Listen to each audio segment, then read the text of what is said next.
Come to me, all who labor and are heavy laden, and I will give you rest.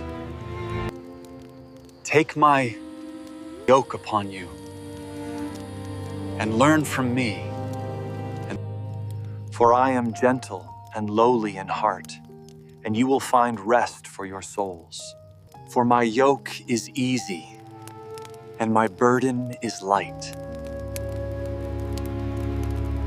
We all live carrying something. Some burdens are visible, others press silently on the heart. Regret and guilt, fear and anxiety about what lies ahead. Some burdens have been carried for so long that we no longer realize they are burdens at all. The people Jesus called were not merely tired of life. They were those pushed to the margins, judged and condemned within their own community. They lived under demands they could never fulfill, feeling never enough even before God. And they struggled to survive each day, uncertain of tomorrow, unable to rest.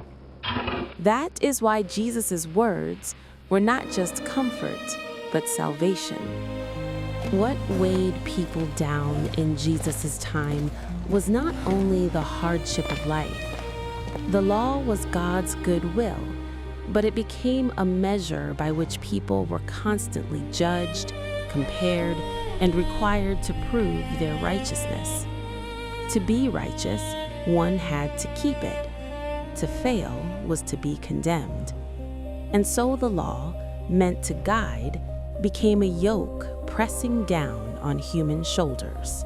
Jesus was not unaware of the weight. He knew their wounds. He knew how the law had become a yoke. He knew why life felt unbearable. And so he did not promise to remove the burden.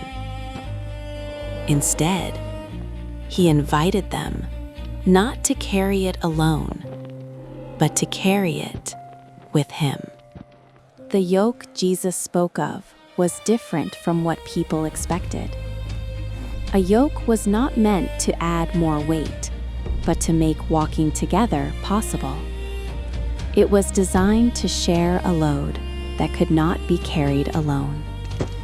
Jesus was not asking them to lay their burdens down, but to stop carrying them alone. Why did Jesus call his yoke rest? Because rest is not found in the weight of the yoke, but in the heart of the one who shares it. Jesus is gentle and humble in heart. He does not drive people forward. He does not condemn those who fall. He does not abandon the slow. That is why the yoke shared with him does not crush the soul, but restores it. The rest Jesus promised was not the absence of problems. It was not the removal of burdens, nor the change of circumstances. The rest Jesus spoke of was the restoration of the heart, a heart released from fear, unbound from condemnation, no longer forced to endure alone. That is why he said, "Then you will find rest for your souls." The rest Scripture speaks of is not a momentary calm of emotions. The rest Jesus gives is the restoration of the soul. The Psalms call it this: "He restores my soul." When the soul is restored, the heart finds strength, and life no longer collapses under its weight. The burdens remain, but they no longer rule the person. This is the true rest Jesus promised. Jesus did not say the burdens would disappear. Instead, he said, "My yoke is easy, and my burden is light." The burden became lighter not because life became easier, but because the one who shares it changed. A burden carried with the Lord no longer crushes the soul. It becomes not a weight that destroys life, but a path walked in faith. Today, the burden you are carrying, will you carry it not alone, but with the Lord?